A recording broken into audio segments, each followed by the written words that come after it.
नमस्कार, आप देख रहे हैं वॉइस ऑफ फ्रीडम। मैं डॉक्टर एसपी चक्रवर्ती आप सभी का स्वागत करता हूं। आज हम जनपद अंबेडकर नगर के विधानसभा क्षेत्र आलापुर के पूर्वी क्षेत्र में, जो कि देवारा का लगभग सटा हुआ बेल्ट माना जाता है, हम साबितपुर देवारा की तरफ आए हुए हैं। साबितपुर देवारा में कुछ अल्पसंख्यक समाज के लोगों के बीच में हमको आने का अवसर मिला। तो आज अल्पसंख्यक समाज में अपनी एक अलग पहचान बनाने वाले जहांगीरगंज क्षेत्र के रहने वाले डॉक्टर अनवर साहब से मुलाकात हुई। सर, सबसे पहले आप अपना हमारे दर्शकों को अपना परिचय दें। जी।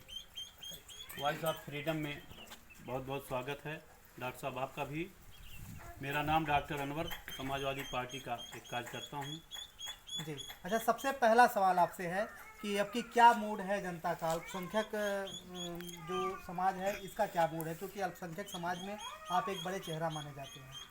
अल्पसंख्यक अब की बार एकजुट हो चुका है। जी जी, आप बोलें। भारतीय जनता पार्टी से की नीतियों से, उनके अन्याय से, मुसलमानों के ऊपर जो अत्याचार अन्याय हुए, जगह जगह निर्दोषों को, भारतीय जनता पार्टी की सरकार में निर्दोषों को मारा गया, उससे मुस्लिम समाज एकजुट हुआ है। अब की बार समाजवादी पार्टी के लोकप्रिय प्रत्याशी माननीय त्रिभुवन दत्त जी को हम मुस्लिम समाज के लोग 98% 100% में 98% वोट दे करके उनको जिताने का काम करेंगे। जी। अच्छा, सबसे बड़ी बात यह है कि माननीय त्रिभुवन दत्त जी को आलापुर विधानसभा से समाजवादी पार्टी ने टिकट दिया है, और त्रिभुवन दत्त जी समाजवादी पार्टी से पहले बहुजन समाज पार्टी में काम करते थे।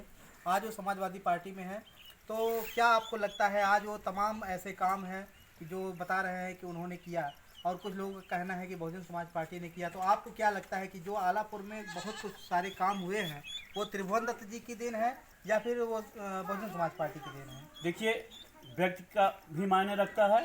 त्रिभुवन दत्त जी एक लोकप्रिय नेता थे जी और कर्मठशील भी थे। जी। इनके सामने दो और प्रत्याशी हैं, आप देख ही रहे हैं। मेरे ख्याल से इनके सामने कोई टिकने वाला नहीं है। ये काल के क्षेत्र में भी आलापुर का विकास किए हैं।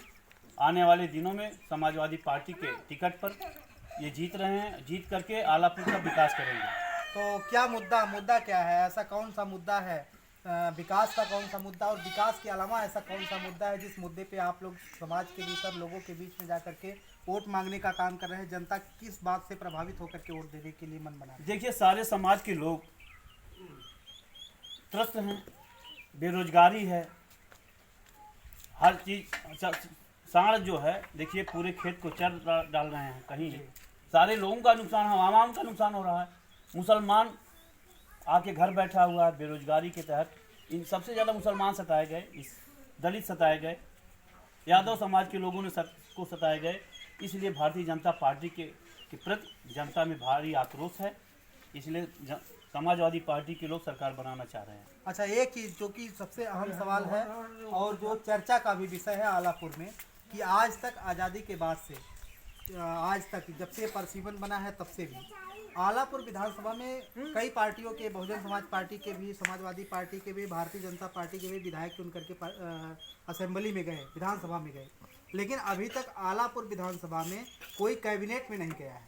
तो क्या लगता है कि अब की बार अगर समाजवादी पार्टी को यहाँ की जनता जिताती है तो क्या त्रिभुवन दत्त जी कैबिनेट में जाएंगे? आपको क्या लगता है? निश्चित रूप से त्रिभुवन दत्त जी का चेहरा एक बड़ा चेहरा है।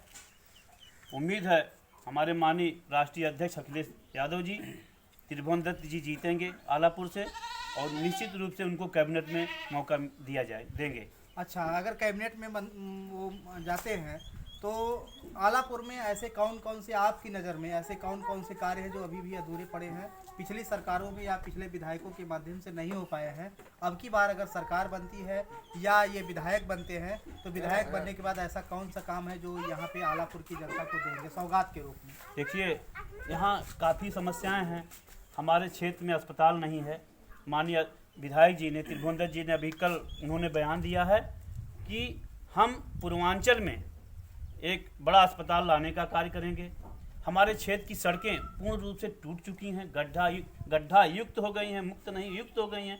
योगी जी ने अपने भाषण में कहा था कि हम गड्ढा युक्त सड़क बनाएंगे, लेकिन सारी सड़कें गड्ढा युक्त हो चुकी हैं। विधायक जी हमारे सड़कों का, पहले भी आप लोगों ने देखा है, आलापुर में सड़कों का जाल बिछाने का काम हमारे त्रिभुवन दत्त जी ने किया था, और समाजवादी पार्टी के के नेतृत्व में ये चुनाव लड़ रहे हैं। ये विधायक बनेंगे, मंत्री भी बनेंगे और क्षेत्र का विकास भी करेंगे।